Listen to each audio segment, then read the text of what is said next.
Won't surrender faith as I can fire them, never burst to embers. The voice of the unheard. Love is the answer. I gotta speak it, believe it, that's how I feel inside. I can't sit here quiet. You can take my heart, you can take my breath when you pry it from my cold dead chest. This is how we rise up. Heavy as a hurricane, louder than a freight train. This is how we rise up. Heart is beating faster, feels like thunder. Magic static, call me a fanatic. It's our world, they can never have it. This is how we rise up. It's our resistance, you can't resist us.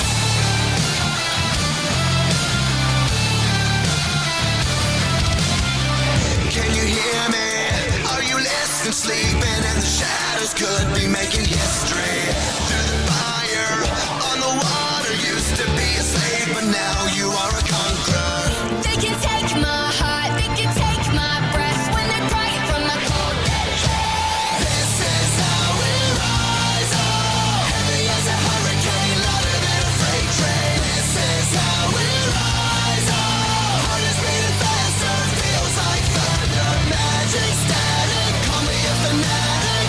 It's our world, they can never have it. This is how we rise up. It's our resistance, you can't resist us. Up, up, up, up, up. We're rising up, up, up, up, up. Rising up, up, up, up, up. We're rising up, up, up, up, up. Rising up, up, up, up, up. We're rising up, up, up, up, up.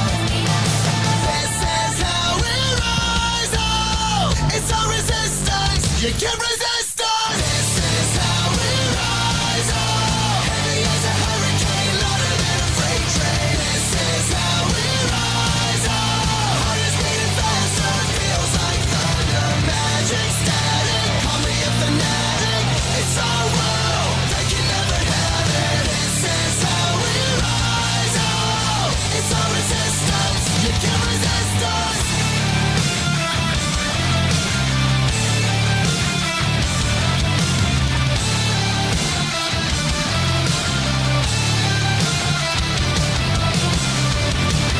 And welcome everyone to another episode of Straight Talk with Joe Vollano. I am glad you are here. I promise, we will not have a marathon episode like we did last week. As you can see, we're back in our studio. So I am, again, happy that you are here. For those of you who are new to the program, I am your host, your guiding light, who is going to be here to guide you through all the nonsense and the BS that comes out of politicians and comes out of City Hall and even into some other groups. So I am glad you are here. If this is your first time, welcome. You loved the bonus episode. Listen, that was a little long even for me. And trust me, I don't mind hearing myself speak, but we just had too good of conversations going, and I'm glad that they participated in the event.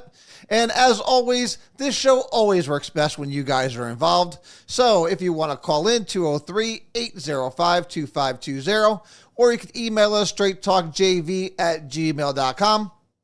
Or if you're up, and I see that the message boards are already up and running, if you're on any of the social media networks, you feel free to jump in on the comment boards, and I will see all your comments right here, and I'll answer as many questions as possible, or just kind of grab some of your comments as you're going along. So again, last week was a very interesting show. And from the last time we spoke, I think someone said it, the resonations went up in the RTC from our last conversation. And I have to think that it had something to do with two of the counselors calling in.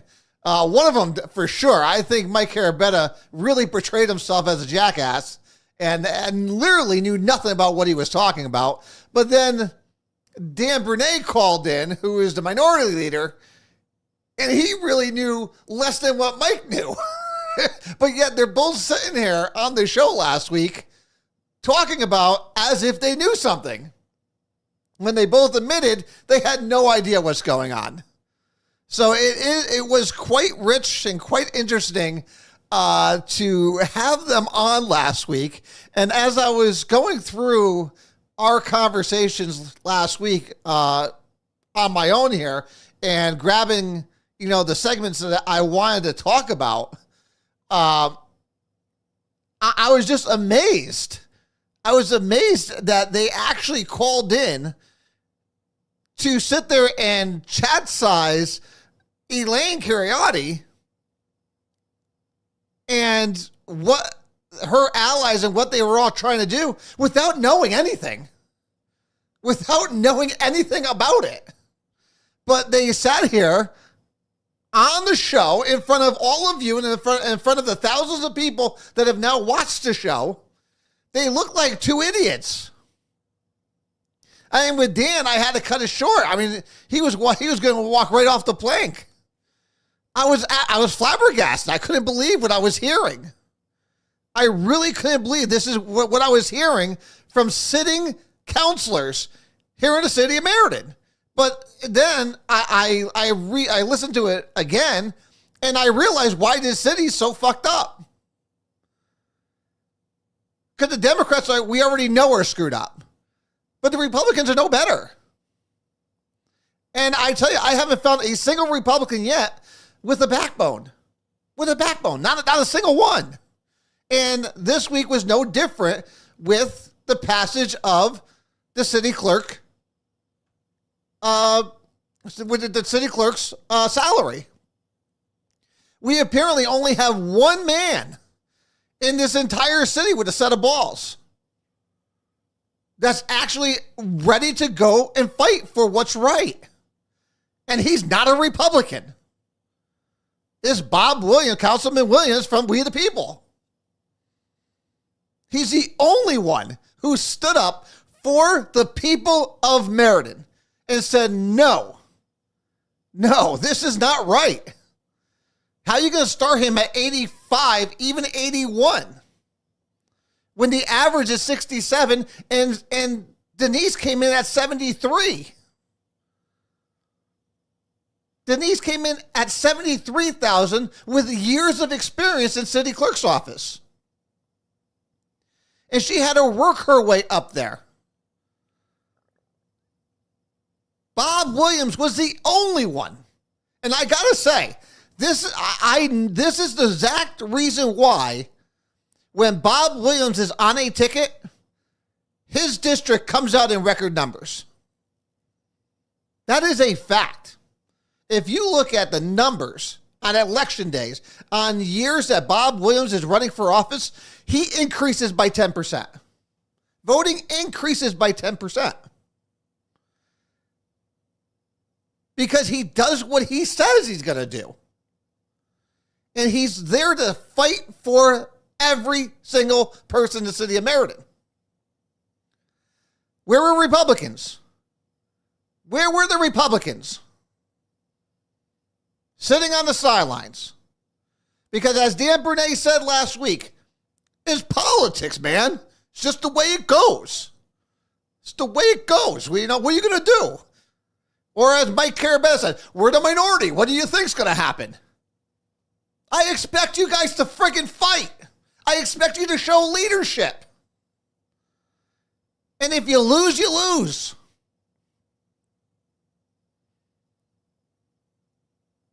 It was unbelievable what we heard last week. And it's unbelievable what we saw this week. I give kudos to Mr. Williams. Because he's the only one that was looking out for the taxpayer. And Republicans left him high and dry. High and dry.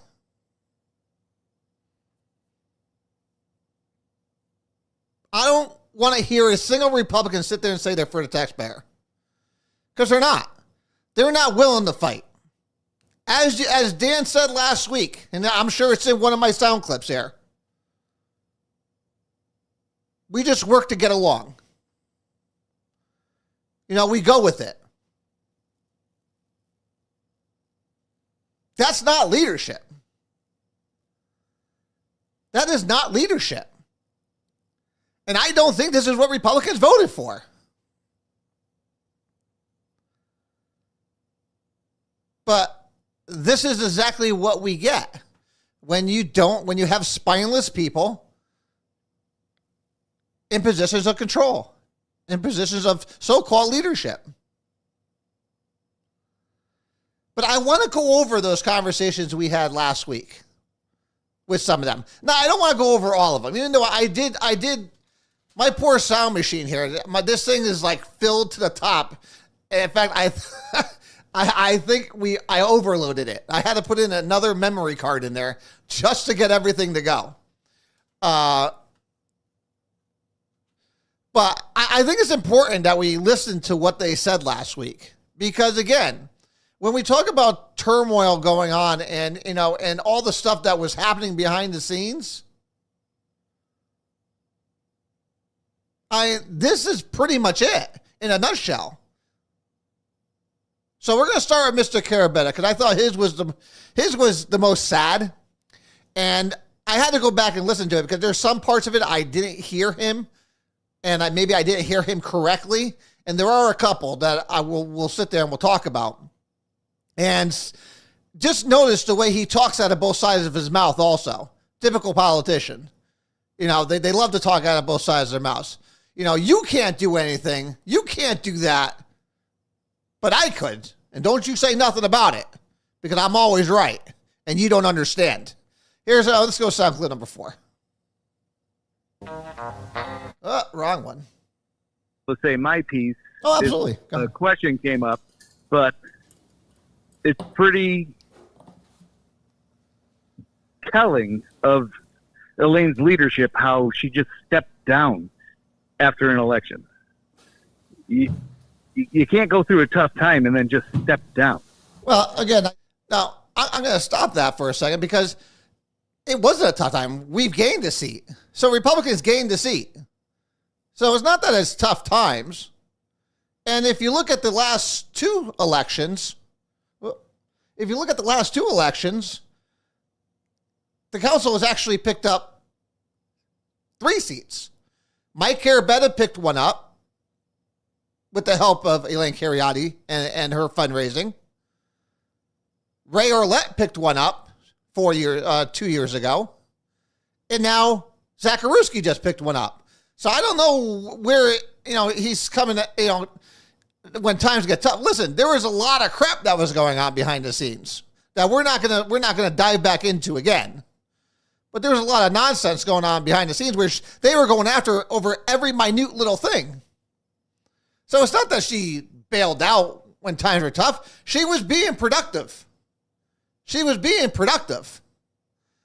And again, 3 new seats in the last 4 years. That's pretty damn good. Well, let's finish up what he had to say. I think her point is she's been going. Wrong one. 20 people resigned. I have 4 resignations. 4? Mike, I could go through this whole list with you.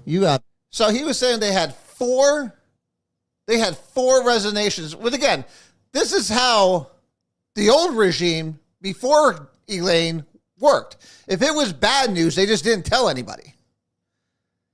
Mike's so blind. He came onto the show last week without doing any homework, without checking with anybody that's left in the party. Hey, how bad is it? No, he just came on and decided to attack Elaine and myself, which again, I don't care. He could try to attack me all he wants. But he didn't do his homework before he called in. And it was pretty evident that he had no idea what he was talking about. And if the rules don't go in his favor when he wants to have a say, well, therefore the rules are no good. And they should have been changed. Because it's all about me. Me. In classic Carabetta style. Which again is why I was warning. If anyone didn't take my warnings before the election on why I said that he is not a good person to have in leadership positions, he proved it to us last week. He proved every point I was making last week. And if anyone doesn't see that, it's sad. Because this is everything I warned you against. Again, I know these people. Just like I know Democrats, inside and out. I know fake Republicans. Hands down. I know them so well. Been in this game way too long. Let's finish up. You have at least almost 20 people. Go ahead. You'd have to tell me something I don't know because I haven't seen. He didn't know. Someone grab me the list. You have 20, Mike, 20 people. So what?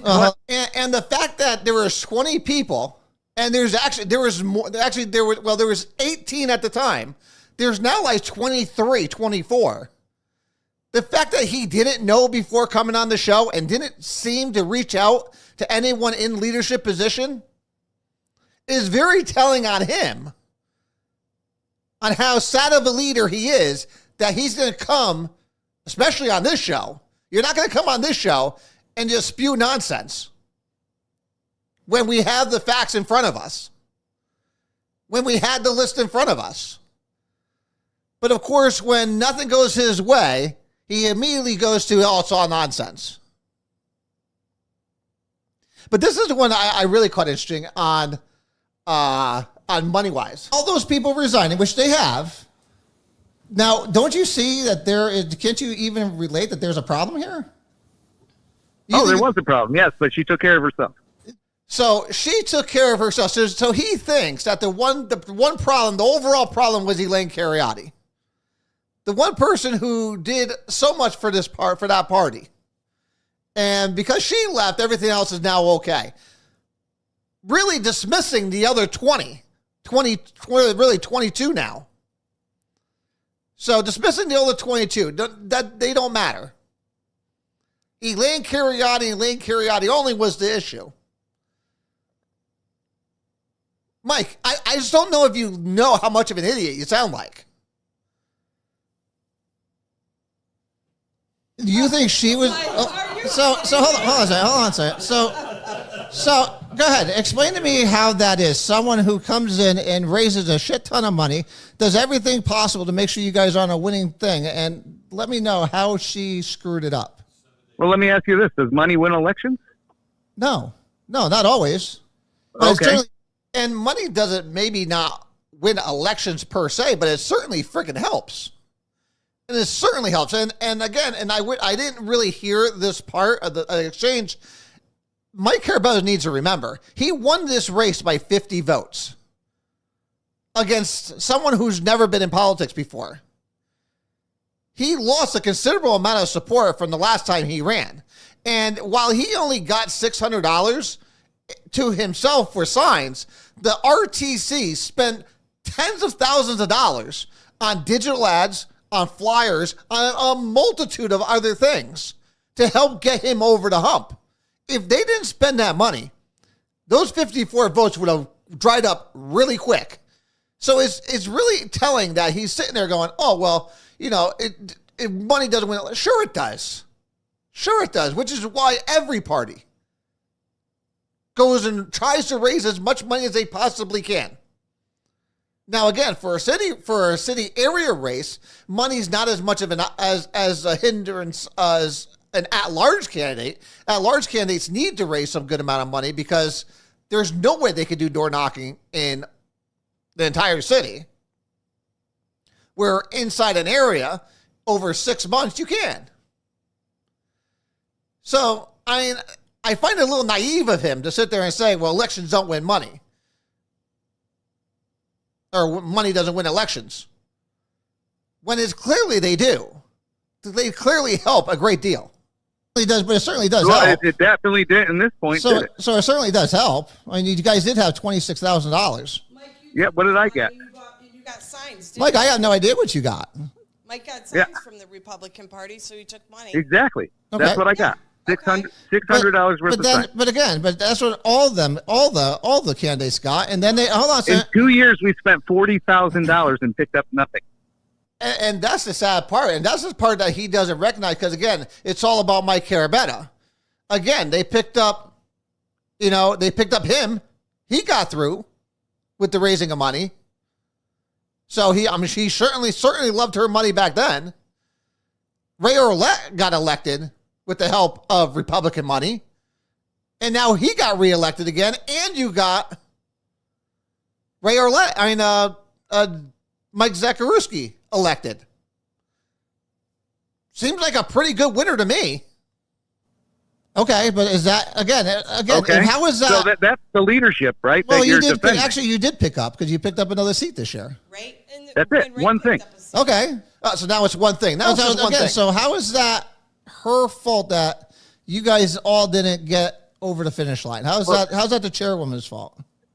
If you haven't seen so far, all those people that resigned publicly and did us dirty like that are the division. Hold on. Mike Carabetta, you've been doing this party dirty from the day you got elected. What are you talking about? You have been doing this party dirty. You've been dirtying the Republican brand since you got elected. So don't sit here and try to friggin' chat size anybody else about dirtying anything. They made a decision and they followed through with their decision. And you know what? At least they did what they said they're going to do. At least they said they were going to do. And they went and did it. Unlike you. Did you dirty? They are the division. They are the division?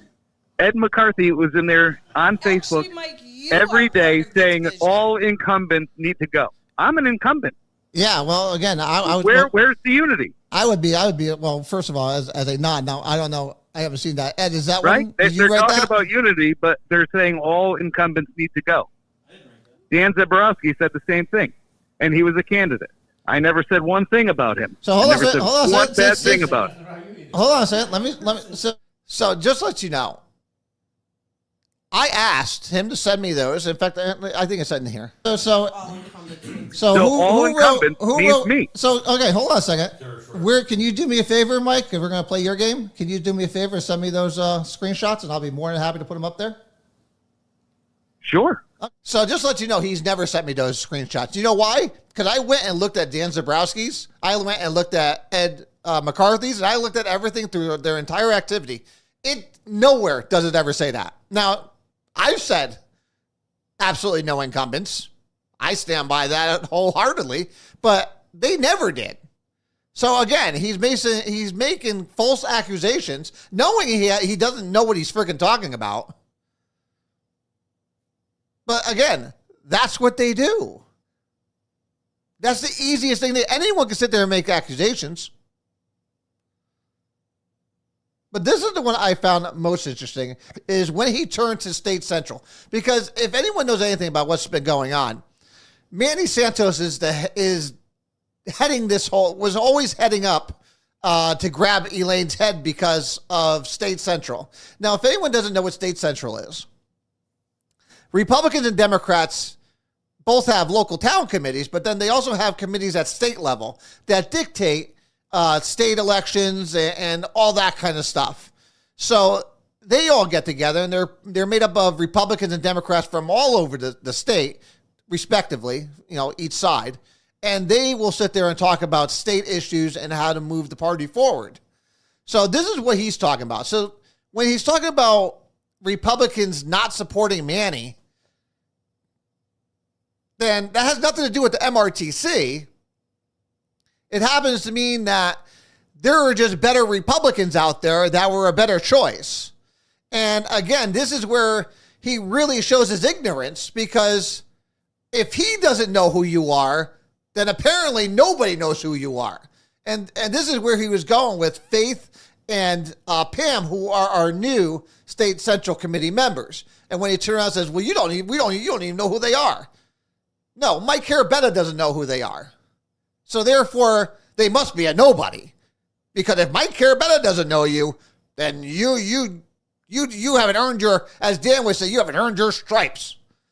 Let's go to, I think that's number 17. To where it is now, I think Elaine did a tremendous job. No, Oh, yeah? Absolutely. Not to mention, I had. What are the victories? See, again, I think you're looking at it from a victory standpoint, which is true. Whether or not, but we look at She gave away a State Central seat. No, hold on a second. She didn't give And away she doesn't anything. have that State power. Central. Who called for the ballot? Who called for the private ballot? They all see, and this is again where Mike Carabetta knows nothing of what he's talking about. Knows nothing of what he's talking about.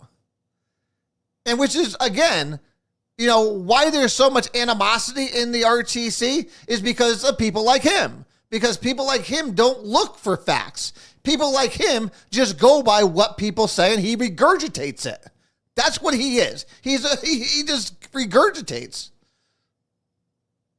That's all he does. He heard this from somebody, so therefore he turned around and says, well, you asked for it because of this. You have no idea why she asked it. I got an idea. Why don't you go to Elaine and say, Elaine, why did this happen? But he didn't do that. Of course he's not going to do that, because he doesn't care. He's going to try to take cheap shots and talk about things he has no fucking idea what's going on.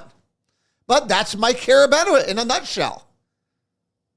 That is Mike Carabetta in a nutshell. And apparently it was the same thing. That was Dan at the same time. You can't call in here and not know what you're talking about and expect to just get free reign. It's not going to happen. All did. And actually, hold on a second. That was actually a request from Doug, the chairman of the Cheshire committee, because they had two different Cheshire people running. They had three Cheshire people running. And he didn't want their party, who is just regrowing themselves, to have to sit there and vote against one another. That's why you're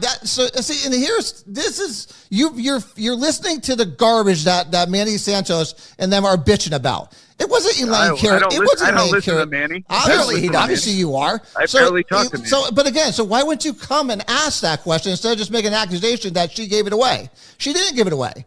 Because he's too much of a bitch to turn around and ask the question. He's too afraid of the real answer to ask the question. That's his problem. That is his problem. It's always been his problem. He knows everything. So therefore, he has to ask nothing.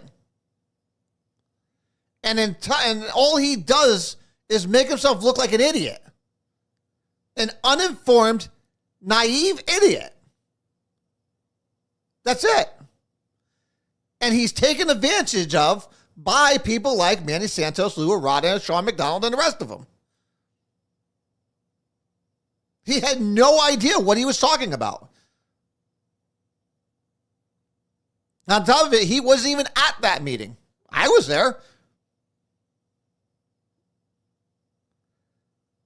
Again, this is our city leadership, people. This is how they act.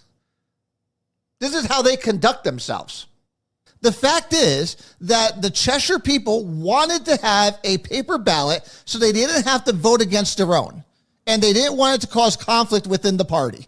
That's why it was done the way it was. And again, even if we look at the votes, Manny still wouldn't have won either way to Sunday. Which way to Sunday? He wouldn't have won. He didn't get anywhere close to enough ballots. But yet it is he who is now going through all the different... Meriden people didn't vote for him. No, some of them did. There were 20 votes. You had to get 20 at least. There were 20 votes to get. He got 5. There were only 9 delegates from Meriden. So even if 9 delegates voted he for still him, lost. he still lost. So where's the unity? But again, You're screaming about unity. Whoa. Where's the unity? Hold on a second. Hold on He a should have gotten Hold on a 9, second. Hold on a at second. least. Why? Because he's from Meriden? Well, you guys are the ones saying Whoa. If you're part of the party, you No. should be... Okay, Grant, you're right. If you're part of the party, if you're part of the party at MRTC, you can sit there and you're a delegate and you don't vote for a Meriden. Why would you? person? Why? When there are others that are better? But you're the one who just said. No. I said, listen, you And can this sit is where there, he doesn't but this listen. is something totally different. You're talking about State Central. No, That has nothing Joe. to do with it. Joe. You said if you were part of the MRT, you would always vote for a Republican. No, but you're not, no, so that you is. can do whatever you want. Whoa! Wait a minute. That Right? is not You what I just said. said that. No, I did not. Yeah. In fact, you should definitely get some hearing aids. That is not what I said. Let me repeat what I said, just so you understand it totally clear. And this is always I been my said, policy. if you are on a ticket or you are an MRTC member and you do not agree with someone on the ticket, don't say anything. Shut up. You can disagree all you want, but you have a responsibility to shut up. And that still holds today. And again, which is the reason why I left the MRTC, because I was not willing to shut up anymore. And when I was looking at what was going on, I was looking at the corruption, I was looking at the lack of leadership. No, I wasn't shutting up anymore. And yes, that's exactly why I left the MRTC. And listen, if you're an MRTC member, and I'll still sit there and say this today, if you're an MRTC member and you don't like some of the candidates running, shut up. You don't have to vote for them. Vote for whoever you want. That's the great thing about having a secret ballot. But as an MRTC member, just shut up and not say anything. That is your duty as an MRTC member. That is it. Now, when we're talking about State Central, we're talking about a whole different animal. You don't have to be loyal to Meriden Republicans when you have other fine Republicans in Cheshire that will do a better job. So to think that just because you're from Meriden, you're automatically guaranteed the Meriden vote is ridiculous. It's not like you're going there and voting for a Democrat. You're sitting there and you're going to vote for another Republican. Just happens to be from Cheshire. And you know what? It was the best move they ever did. Because Manny was a horrible State Central rep. All he went up there to do is fight, and they were getting sick and tired of it, and he wasn't getting anything done. And as a former candidate, having to deal with everyone in the 13th district, you could show the lack of leadership. Manny wasn't getting Middletown in order. Middletown's RTC is a disaster. And he had no cares to go there and get it cleaned up. It was all what Manny wanted to do. Manny was looking out for Manny. And Manny got himself thrown out by other Republicans. So again, just another thing that Mike Hairbad knows nothing of what he's talking about. And loyalty to who? Because you're a Republican from Meriden doesn't make any sense. And not sit there and speak badly of any candidate if you were on the MRTC. Don't try to twist what I just said. So you need to really start paying attention when people talk. And what could you do?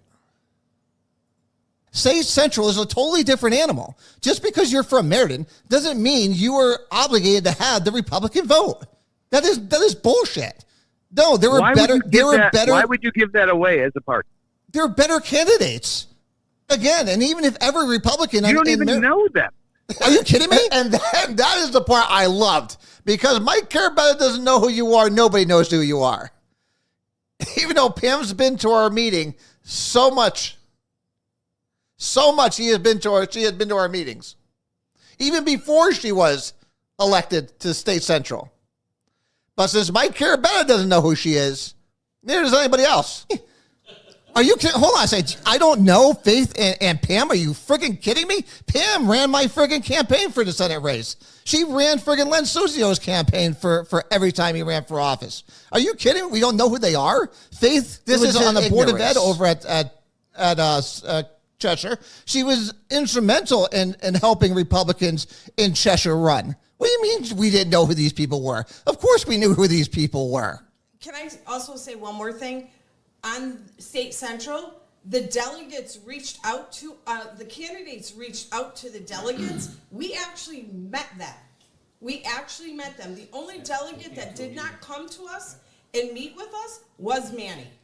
Listen, I know most people want to try to blame he had it in the back. Elaine and what happened with State Far be Central. it for me to defend Manny because I don't. But yet he is, and yet he does. And because, again, far for him to sit there and defend Manny, it's because that's what other people are telling you to do. You know, people are telling you to do this, do that. He may not think he's defending Manny, but the minions that are pulling his puppet strings, because apparently he's a puppet of somebody, not a very bright person, but or maybe they know they just throw him out there to look like an idiot anyways, because maybe he's just not going to be challenged. But his puppet master isn't giving him any of the good information that he needs to have an argument. And he looks like a moron sitting here trying to tell people you don't know who is, you don't know this, you don't know that. The only person that doesn't know anything and doesn't know what's going on is Mike Carabetta. Don't agree with him on a lot Then of what things. the fuck are we talking about here, Mike? Then what are we talking about? You're sitting here telling us that You're talking about unity, right? Listen, unity. That's why everybody resigned, because there's no unity. Hold on a second. Unity. I think we're talking about unity in the MRTC, yes, we're talking about candidates within the party that is running for city spots.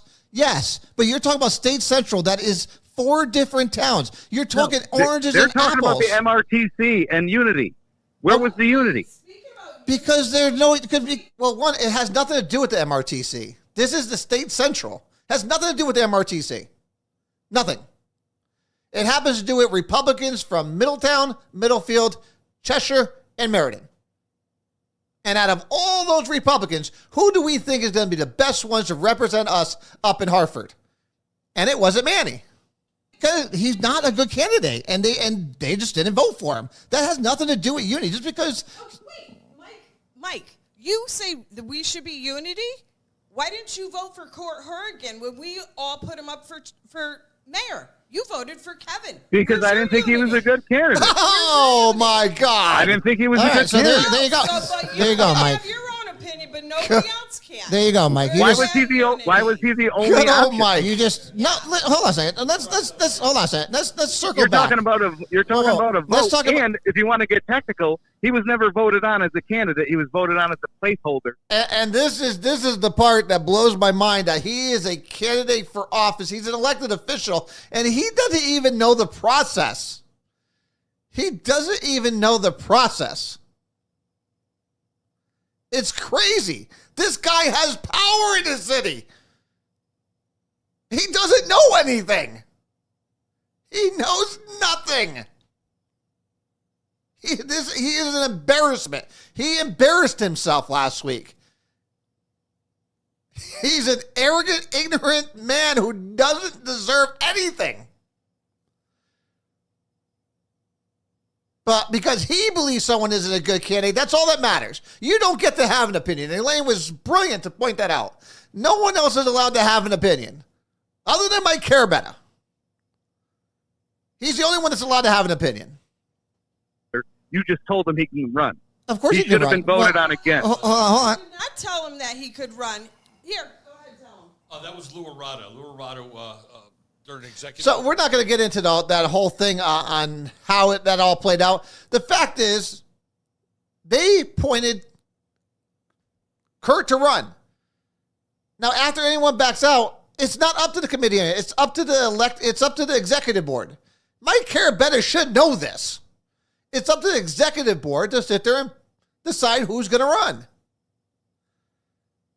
And everybody on the executive board, I believe, other than 2 people, voted for Kurt. That's how that works. It's not, he talks about dictatorship. Elaine ran things out of dictator. The only one that sounds like a dictator is him. It's what he wants. It's what he feels he deserves. It's what he's entitled to. Absolutely craziness. I mean, again, it's absolutely crazy to me. Let's talk about the rules, because again, I'm saying if someone doesn't understand what the rules are for when there's Actually, we're not even going to go into that one, because that's we just discussed the rules there. So let's go over to, again, he never gave Elaine a chance, and from day one he was all about getting her gone as quickly as possible, along with the rest of the little group there. Their little, and listen, it was a group of 5 to 9 people. When you think about it realistically, it was 5 to 9 people that didn't like Elaine and thought that she should go because she was messing with the order. She was messing with the good old boys. This is, and Dan Bernay pointed to it last week. She didn't earn her stripes. So she hasn't been here long enough she has to listen to what we have to say. No. The party decided in a vote that Elaine Cariotti was who they wanted to lead them. Now, Elaine could have turned around and said, well, I'm just throwing I want to try to get everybody out. She kept Lou Arata there. I wouldn't have. I advised against it. But she kept Lou Arata there as a bridge to the older folks, the old regime, as Dan Bernay would like to call it. She kept him there. Sean McDonald was kept on executive board. She could have turned around and been like, screw everybody. But they gave her shit from day one. And she turned around and had enough. And she turned around and smacked back. What number? We are on 10. Hold on. Why would you get mad at her from the moment she took over executive board? You got mad at her. That doesn't seem like giving anyone a chance, Mike. Hold on a second. You seem very. I'm angry at her because she doesn't learn anything. She has the inability to listen and learn. Learn what? Now, that is, again, rich coming from someone like Mike Carabetta. That is rich coming from Mike Carabetta. When, again, he hasn't learned shit. And he doesn't have the ability to think for himself. Oh, they were totally jealous of Elaine Cariotti and what she was doing. And I think they were resentful of it. Her way or the highway. Learn for what? Everything. Learn what? Like what? Give me an instance. You could have given an answer. Anything. What? Give me one. Being able to endorse Kevin Scarpati. Being able to have a minimal menu at a Daffodil Fest. But again, that is not a Elaine Cariotti decision. That is a committee decision. And because you don't like that decision, therefore, everybody else is wrong. I don't know who he thinks he is, but he's the only one that sounds like a dictator. Well, so we make more money. But again, you lost. But again, hold on. Wait a minute. Joe, you asked me a question, I'm answering. Hold on. The Daffodil Festival, she raised the most money that we've ever raised. No, she didn't. You say that, but that's not true. Go ahead. Absolutely. You can ask Al Pranovo. We raised $8,600. It's not true. So I went back and looked. I had to go back through all my emails. Elaine Cariotti raised $8,600, and we grossed $13.8 thousand. So $13,800 we grossed at the Daffodil Festival. Mike Carabetta's, the one that where he says 12, no, that was the gross of what we sold. We net profited $61,000 or $6,100. Now, I will give Mike this though. The one difference between that year and Elaine's year was that the Daffodil Festival did not take their 15%. So if you take that out, the years were about even. But again, she did a tremendous job. She raised a shit ton of money. But Mike Carabetta doesn't want to give her a win. And that's his problem. He is so hell-bent on trying to prove that she is not a good leader that he's literally trying to make crap up to make himself feel better about himself when he shouldn't. $8,600 in profit isn't the most we've done? No, it's not. True. What is? It is. We did over 12 my first year. 12? And I wasn't even in control of the Daffodil Festival at that point. That was gross, not profit. That was gross. You got to work out. No, that's profit. Oh, he never said You're this going to have to to me send me either. that, Mike, because no one else has seen those numbers. And Al Pranovo said it was. You know what? You asked her at 10 a.m. on election day. She said it's the greatest voter turnout. Now this is where he knew he was caught. This is, again, he came in here thinking he was just going to throw accusations around, and he got his pee-pee smacked, and therefore he had to go fucking trying to figure out anything to change the subject.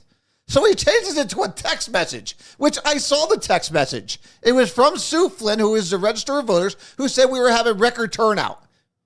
So he told her that. Really, is this where you had to go? A fucking text message?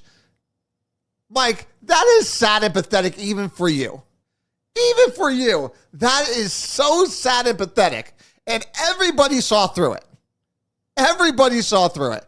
And just be glad the election's already over. Because I bet if we had this conversation before the election, those 55 votes of yours probably would have dried up really even quicker than if you didn't have any money.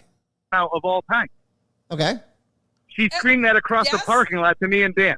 That wasn't. True, and I It got wasn't that even from close. But who gives a shit, though? Okay, Right, hold hold on a second. I'm just Hold on a saying, second. Hold on a you second. can't trust a thing that comes out of her Hold on a mouth. second. Oh, you can't trust her now? Wait, so Mike, I gotta sit there and say this.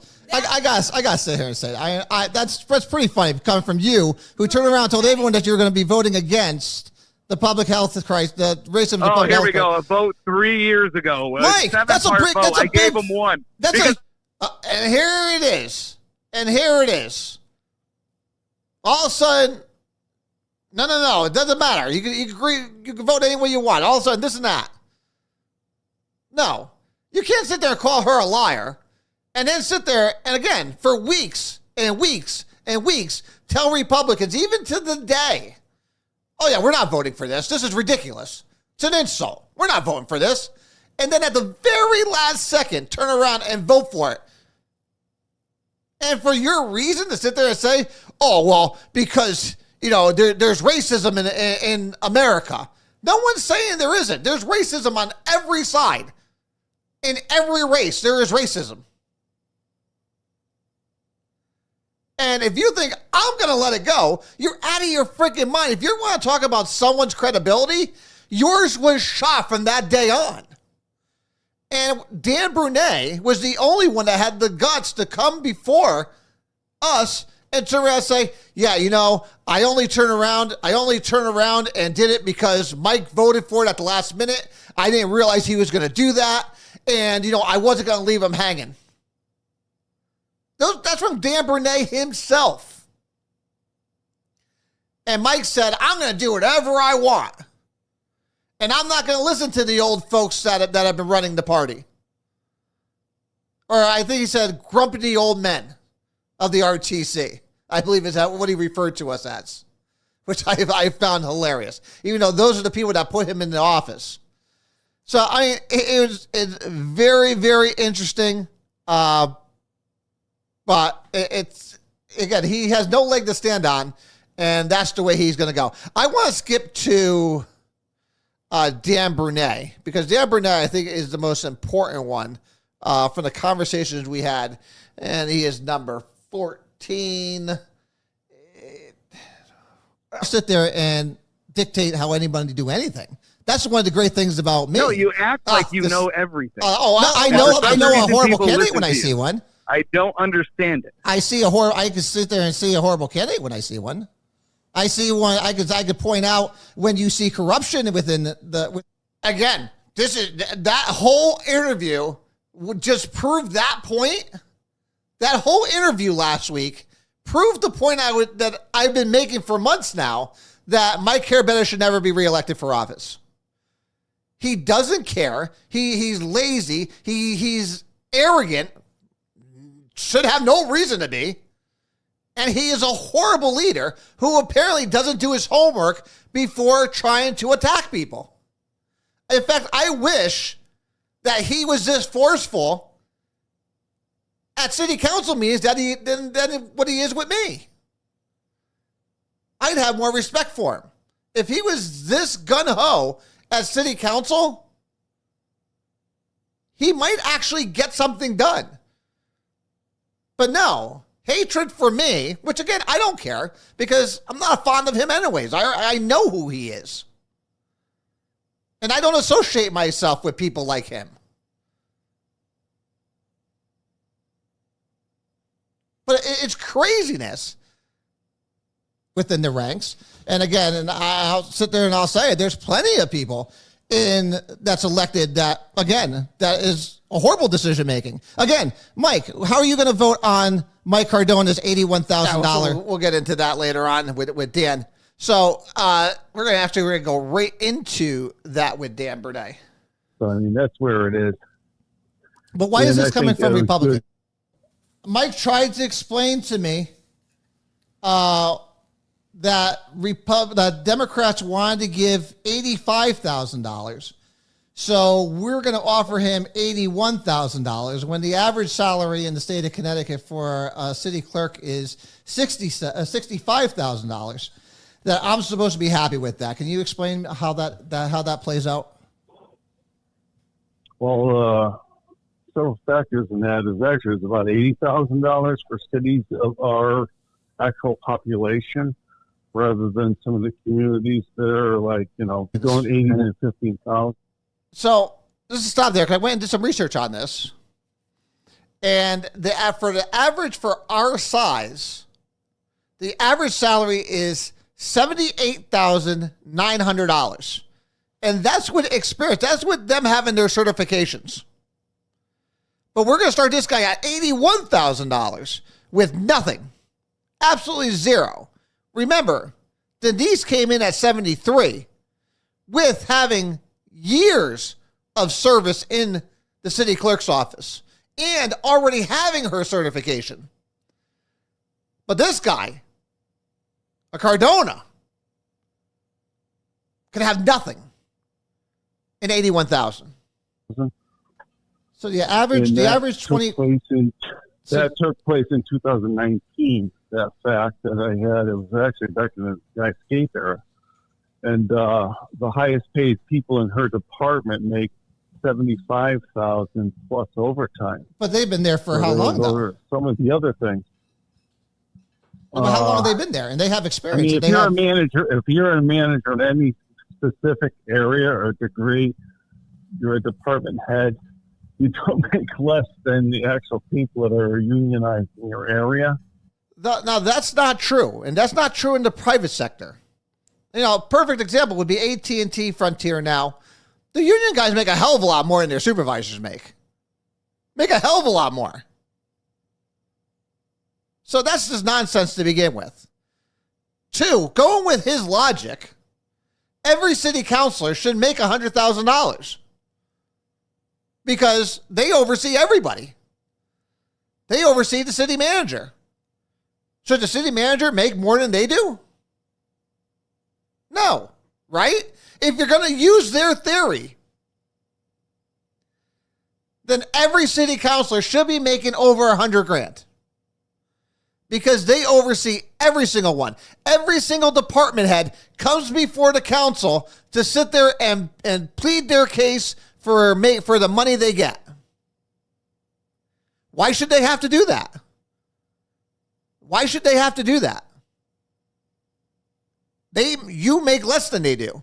You're not as important as they do. Because they're elected positions. That's why. And the city clerk is an elected position. They know ahead of time they're not going to make that money. But because he's a Cardona, apparently anything goes. They'll just do whatever they want.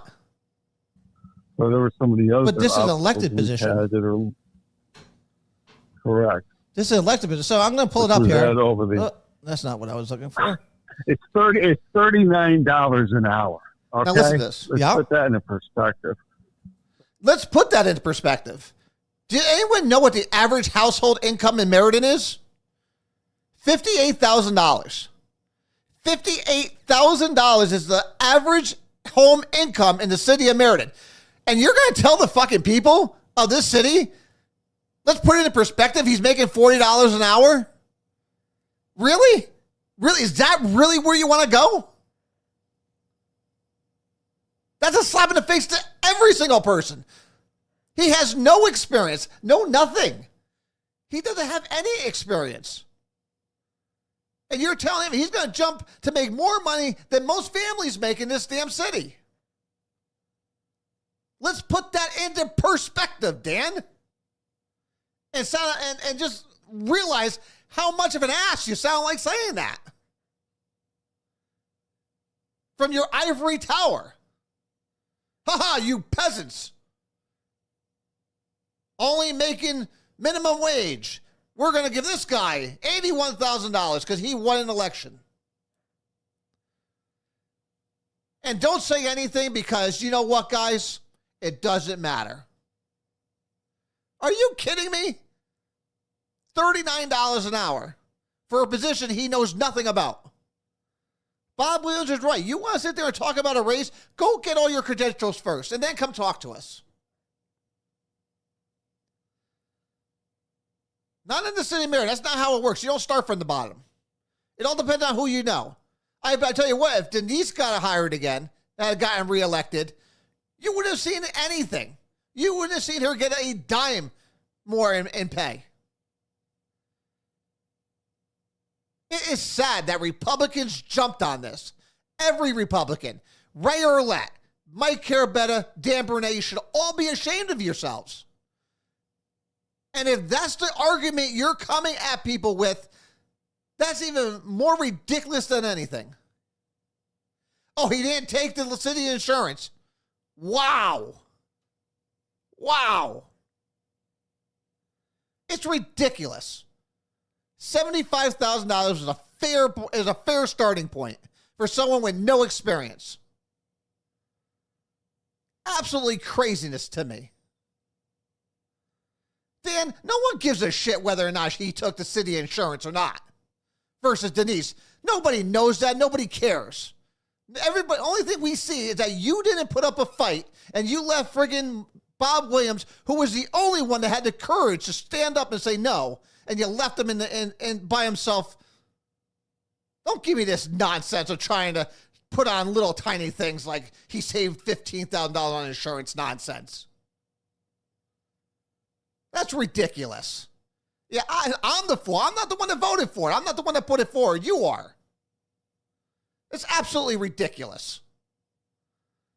And then you can say, oh, he's making $39 an hour. People would kill to make $39 an hour.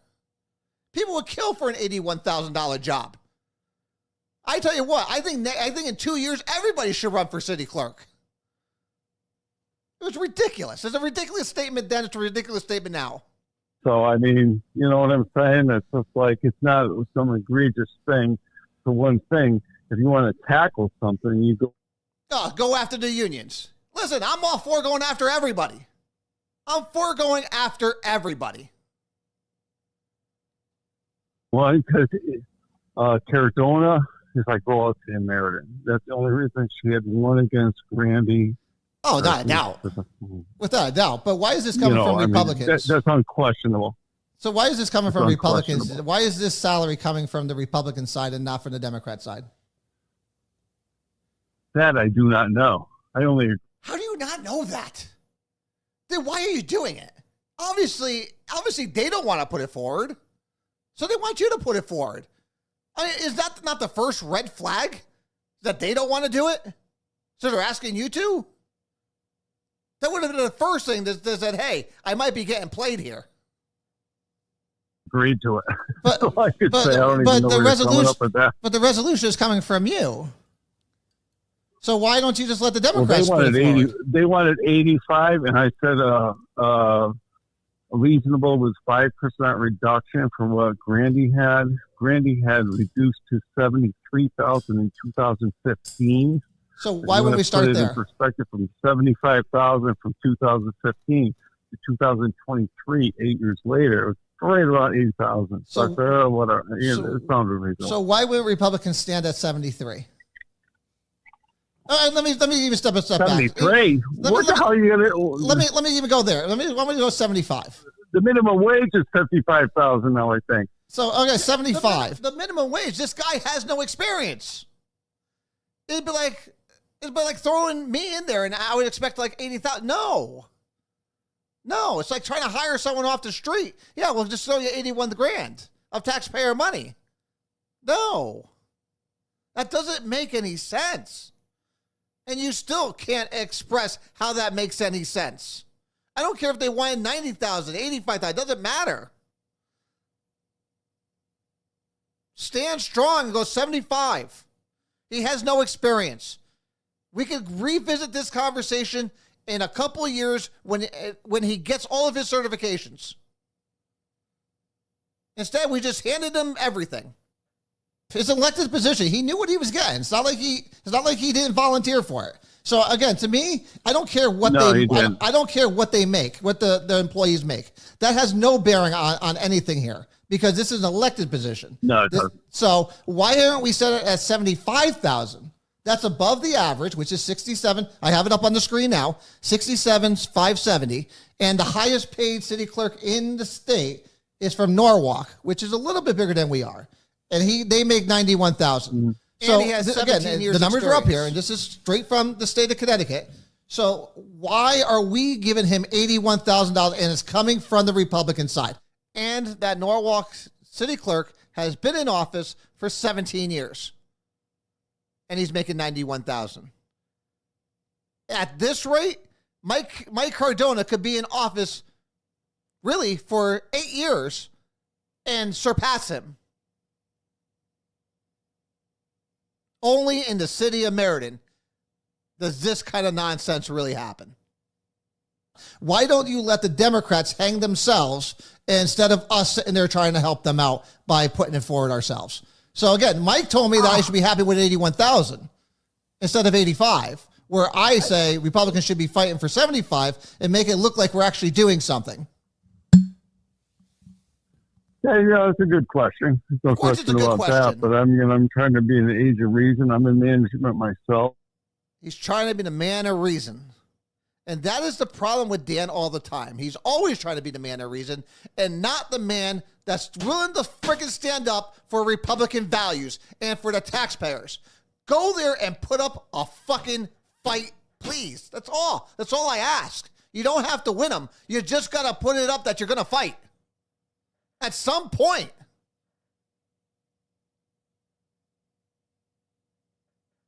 Put someone in leadership that's willing to fight, please. It's not going to happen. I know it's not. Stuff that you're talking about tonight, there ain't no compromise in the middle. I mean, there's no individuals that are like, I was a chairman for 8 years. I never had any issues that we were talking about tonight. I've never had this and that. I did not go after petty nonsense that would be divisive. Right, I mean, but that's because there was nobody there. There's no one there when you were chairman. We didn't really have much of a party. That's the problem. There really wasn't much of a party, and nobody really wanted the leadership position. Nobody wanted to step up and do what needed to be done. Which is why you had to step in. But see, now you have an issue where you had two groups of people that wanted control of the RTC. And the people that won were trying to do their job, and the people that lost did everything they could to get in the way of that. On that, I was listening to that conversation tonight. It just beholded me. But you see, It's like, you were at the council. You were at I'm those flipping meetings. the hat from city council to city chairman, and I mean, you do not take people that are appointed positions just for the. First of all, you have to have like 2 years where you like transition into a period. You earn your stripes. You do not simply get them because you're a chairman. Earn her stripes. That's the point that I found hilarious. You know what the best stripes you earn are when you get elected. She got elected. Enough said. More people in the RTC wanted Elaine than wanted Sean McDonald. She's earned her stripes. She went and got what she needed. And when you're talking about the constables, again, no one ever came to me and said, "Hey, Joe, you want to keep your constable position?" No, they just took it, and I didn't care because I knew what the rules were. I don't care. People have the right to appoint anyone they want. The chairman had a right to appoint anyone he wanted. I'm not going to cry about it. But they're going to bitch and complain. They're going to whine like a bunch of freaking 2-year-olds, like a bunch of entitlement. They literally are acting like far leftists that are mad because I'm entitled to this. You ain't entitled to shit. You may think you are, but you are not. And I was listening to that. I go, what the hell? And everybody in the room is like 2-year people. Stuff that you're talking about tonight. So take that as a note for everybody left on the city on the Meriden Town Committee. If you don't have time in, you can't have a say. And see, this is the problem that we have, and this is why we get stuck. His way of thinking, Mr. Bernay's way of thinking, is why shit never gets done and why things never change, because they figure just because you're new and just because you have ideas, you can't say anything because the Good Old Boy Network has to approve it. And if the Good Old Boy Network doesn't approve it, then no. Go back there, sit your ass down, and we'll let you know when you have enough time in or you've done enough to sit there and question me on why we do things. Are you kidding me? Every single person that is elected to the town committee has the same amount of votes. 1. And no one has the right to tell any member when they've had enough time in order for them to voice their opinion. That's how we get into the messes we were in before. That's how you do it. Because Dan's way of thinking is ridiculous. It is dangerous and it is idiotic. You have to earn your stripes. If you want change, you go and fight for it. You go and fight for it. And Elaine, kudos to you, girlfriend. You went in there and fought for it. And when they gave you shit, you turn around and told them to screw off. That's what I love about Elaine. She went out there and said, screw you. If you're not on board, step aside. There's no compromise in the middle. I mean, there's no individuals that are like, I was a chairman for 8 years. I never had any issues that we were talking about tonight. I've never had this and that. I did not go after petty nonsense that would be divisive. Because there was no one. There was no one there. Next one is number 6. Well, I will only say that, as I went back into saying that, when you gravitate into the position, like you're on the city council, the first 2 years, you're not going to be this, that, and the other. It's going to be, you're not going to do well, put it that way. But she did do well. There, every individual you had talked about was like a benign appointment in my mind anyways. Like when who? you have a benign appointment, you just go with the flow. That's the way it works in politics. And that, Ladies and gentlemen, that friggin' one phrase is why this city is so fucked. If you didn't hear that, that right there is why this city is so screwed up. You just go with it when you're new. You're not going to make change. You don't even bother. Just sit there and do nothing. You just say, I want to make change, and I think everything should be new. Unfortunately, What? it doesn't work that way. If you act as an individual. Oh, okay. All right. Hold on. Whoa, let's go down that path. You perked my interest with what you just said. Yeah, I do. Okay, you hold don't on. make change for the. You do not make change for the sake of change because of your own thing. If you want to be successful in the long run. We made change in the RTC because we have an individual that almost lost the RTC. We have an individual and a group of individuals that didn't know what the frick they were doing. That's why change was made. It wasn't change just for change. It was change for survival. That's what it was all about. So I don't know, again, I don't know what the hell you're talking about. You don't make change for change. The whole point of making change is to make change, solid change. And then you can't get mad when people vote for change and then they do it. I think that is Dan's problem. And I think that is a lot of people that's left under RTC's problem. They thought change is just change. No, we were serious. We were serious when we said we wanted change. So when she got elected, she did what she promised, and she made change successfully and picked you up another seat on the city council while she was at it. I mean, are you kidding me here? This is our leadership. This is the leadership. These are people that are elected to city council that have power in this city, who basically just told you we're not doing anything. We're gonna be the voice of reason. We're just gonna do what they want. We're just gonna do what they want. We're not gonna rock the boat. We're not gonna do this. We're not gonna do that. No. That's politics, people. It's politics. Dan, did I bitch and complain when I was taken out of mine? No, That's the way that works from your first 2 years. You want to come in there and balls of fire. You better be well aware that balls of fire are in the air. well, if Whether it's wrong or right, it's not my point. I'm just telling you the way politics works. And you know what? The problem is she gave it back to them. She did come in to make change. And they did sit there and go after her. And she went back after them. But because she went back after them and took things away from them, that's what got them all pissed off.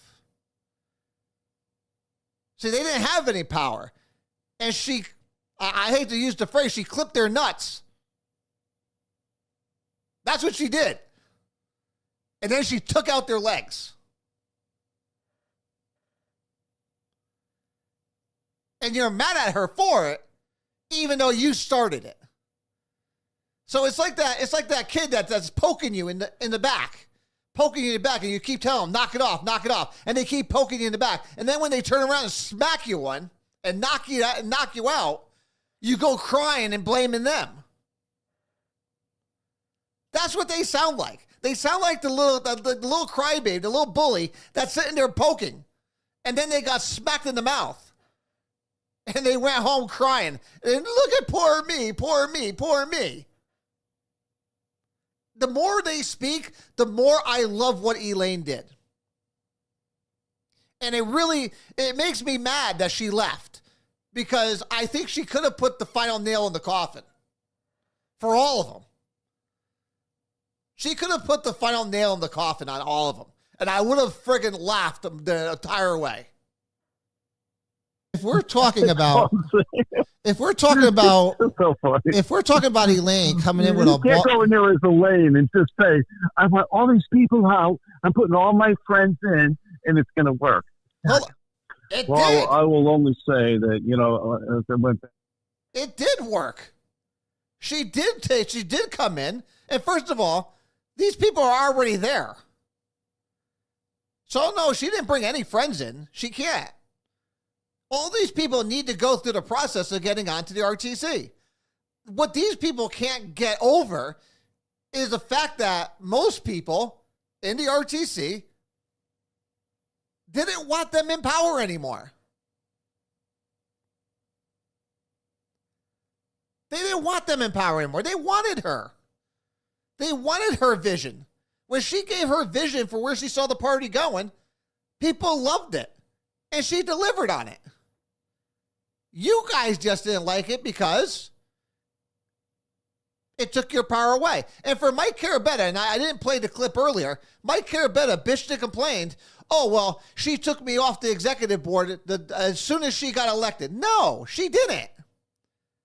And Dan, maybe you need to have a talk with your boy because it was your decision. It was Dan Bernay's decision to take Ray and Mike off the executive. Now, first of all, they're not on the executive board. They just have a right to be there because they're elected officials.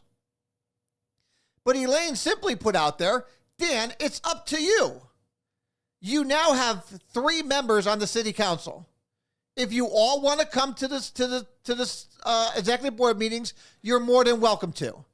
Or you could just have one of them be the representatives for the whole council. And Dan, you're the one that decided that you were going to attend the executive board meetings and you would report back to Ray and to Mike.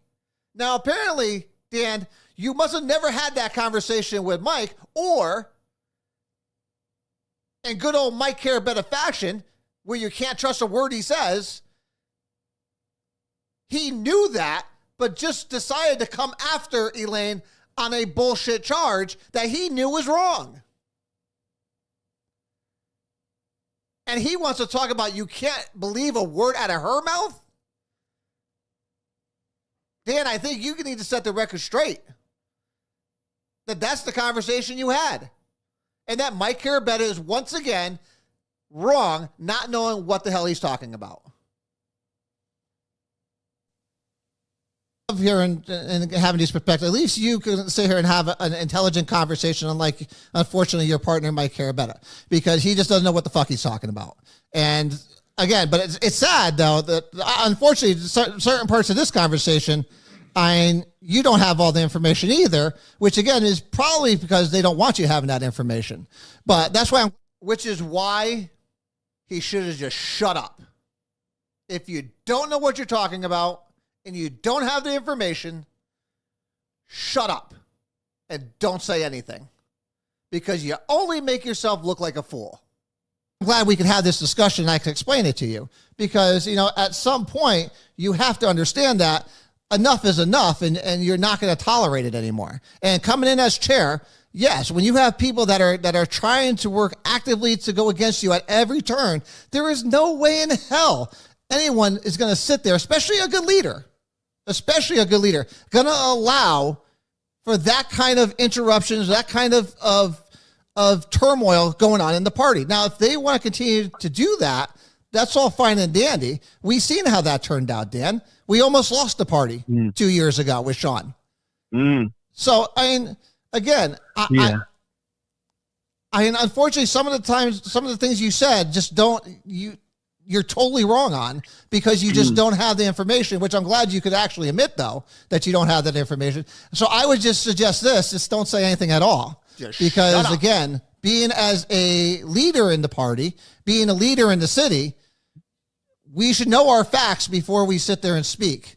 And, again, which is why there's a lot of things I would love to say on the show that I don't have 100% facts that is true. So therefore, I don't say it. A lot of people reach out to me and say, hey, this is going on. Well, show me facts and I'll sit there and I'll look into it. I would love to say a lot of things, but I do know there's a lot of corruption going on in the city. I know that the Board of Ed, nobody is still given we won't get into any of that.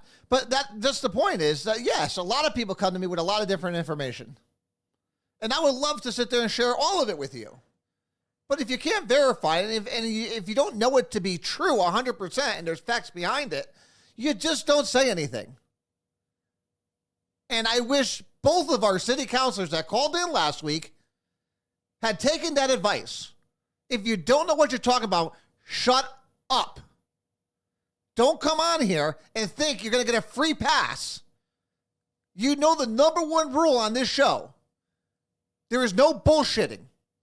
I don't care what side you're on. You're not going to come on here and spew nonsense that's not true. And you're not going to come on here and not be challenged when you make accusations that aren't true. And those two found out real quick on how that plays out. And it will always play out that way. Both of them should have just shut up and said nothing and stayed out of it. Because you knew nothing and you looked ridiculous. You both looked ridiculous last week. But this is how I knew what their characters were. This last soundbite was the one that really pissed me off. And I'm really glad we had to end it there because there's a lot more I wanted to say on this. Public health crisis vote, which, yeah, and you know what? I'll never get over that, Dan. And as much as Mike Carabella says we need to move on, no, I'm not going to move on from that because that absolutely went against every single thing a Republican believes in. It went against everything that we believe in. So the fact that he thinks we're going to get over that. On that one. I will say we got porked on that one. No, you didn't get porked. Like trapped into it. Your colleague fucked you. He didn't get porked. The Republicans did not get porked. They showed their true character in not being willing to take a stand because they can't handle the blowback. They're more afraid of getting canceled. They're more afraid of not being liked anymore. Which is basically what he says. That's what happened. He gave in. He gave in because he cried. Because Lou cried. It was a very strange era, it doesn't matter. Like 2 and 3 years ago, because we were all like, Dan, that's when true leadership comes out. Freaking political correctness. That is when true leadership is tested. True leadership is tested when there are things that are uncomfortable to speak about, when things are uncomfortable to vote against. That's when real leadership comes in, Dan. That's when real leadership takes place. That's when you know. That's when you know what you're made of. When it's uncomfortable and it's contentious and you know people are going to come after you and call you all sorts of things, that's when real leadership is really tested. That's when we really know what you're made of. And you both showed us exactly what you were made of. And with that statement right there shows me exactly what you're made of. You should not, again, when this new city council takes place, we should have new leadership on the Republican side. I know it's not going to happen, but we should. Because that comment right there solidified to me in my eyes that we do not have strong leadership in the Republican Party. If that's how they look at it, we don't want to be seen as being bad. We don't want to be seen as the bad guys. We're not going to get invited to the parties anymore. We're not going to get invited to the doghouse for drinks. We're going to be called all sorts of names by all these different groups. We don't want to deal with any of that.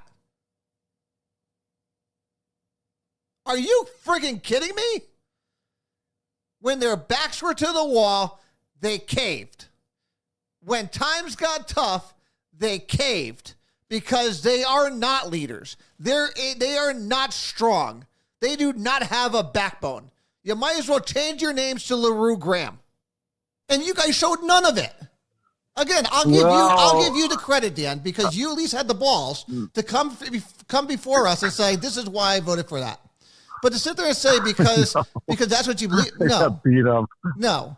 You should have got beat up, and rightfully so. You went against Republican values. You threw our police department under the bus. Guess what? You know, we're all here today, and we're not canceled.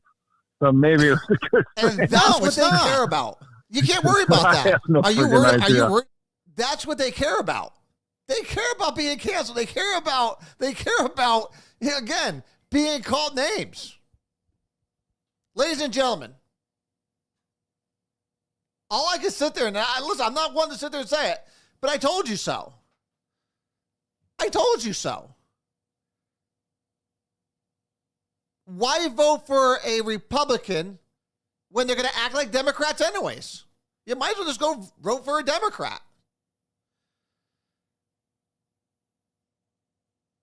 It's unbelievable.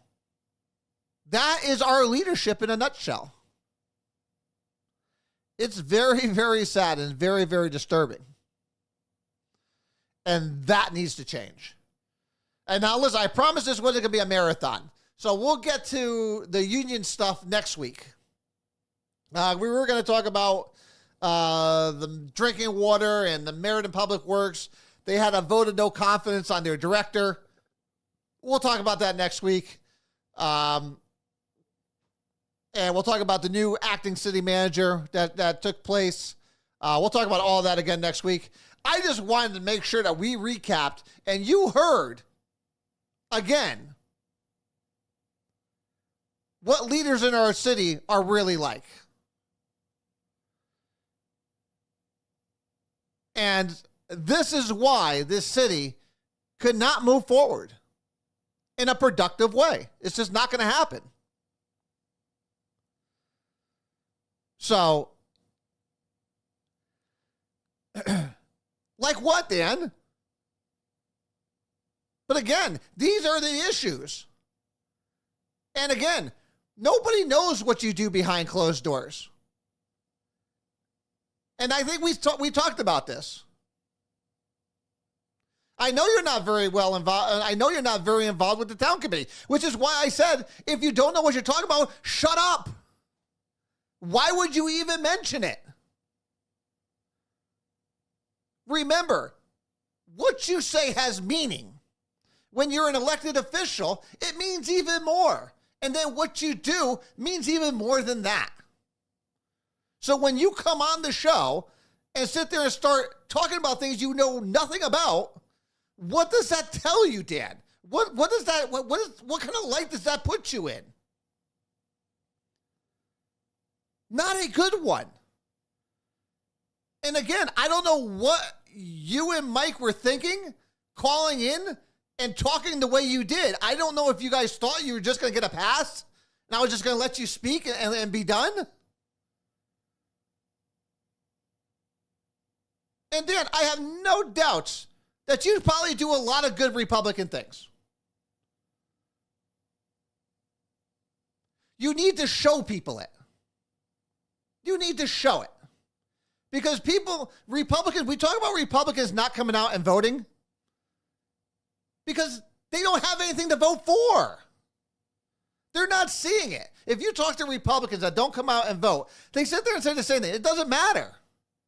It doesn't matter. That's how they feel.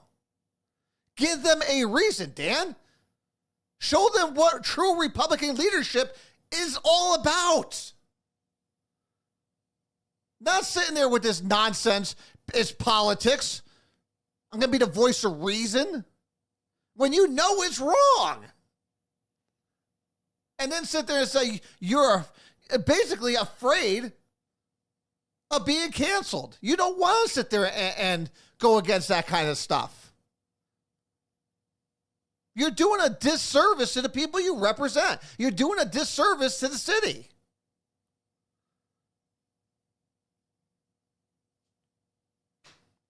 But that's on you, Dan. That's on you. That's on Mike. And you can't get mad at me to sit behind this microphone and pointing it out. You can't get mad at me about it. I didn't do it. You did. So you may take issue with what I say here, but you did it to yourself. You and Mike came on here and looked like fools because neither of you knew what you were talking about. But like you said, it's politics, right? I'm sure you do stand by what you said, but you still had no idea what you were talking about. So you can stand by it. Doesn't make it any more not true. But maybe that's how things work in this city. You just make accusations without any proof, and you just sit there and say, well, I still believe it because it's in my head. It may not have a shred of facts to it, but I believe it, so therefore, it must be accurate. That's a horrible way of looking at things. Absolutely horrible. And again, if that's the leadership we have, then I don't see Republicans having much luck in doing anything in this city. But guys, until then, we'll talk about Meriden Public Works next week. We'll talk about the acting city manager next week. And then we'll be taking a break after that until after the new year. And so we'll try to jam everything in next week before the December break, and we'll come back after the new year. But until then, guys, as always, I love each and every one of you. God bless this poor city of ours. It needs all the prayers we could get. We need all the prayers we could get after everything we've been through over the last couple weeks. And again, I wish it wasn't true. I wish they would prove me wrong. I'd be the happiest person in the world if our city leaders proved me wrong and made an effort to do their best to represent the city as a whole. But it's apparent that they're out for themselves, and they're just out to make sure they don't look bad, and that they still get invited to happy hour after meetings, I guess. But until next week, guys, I love each and every one of you. God bless you. And of course, as always, God bless this amazing city, amazing country of ours. Until next week, I will see you later.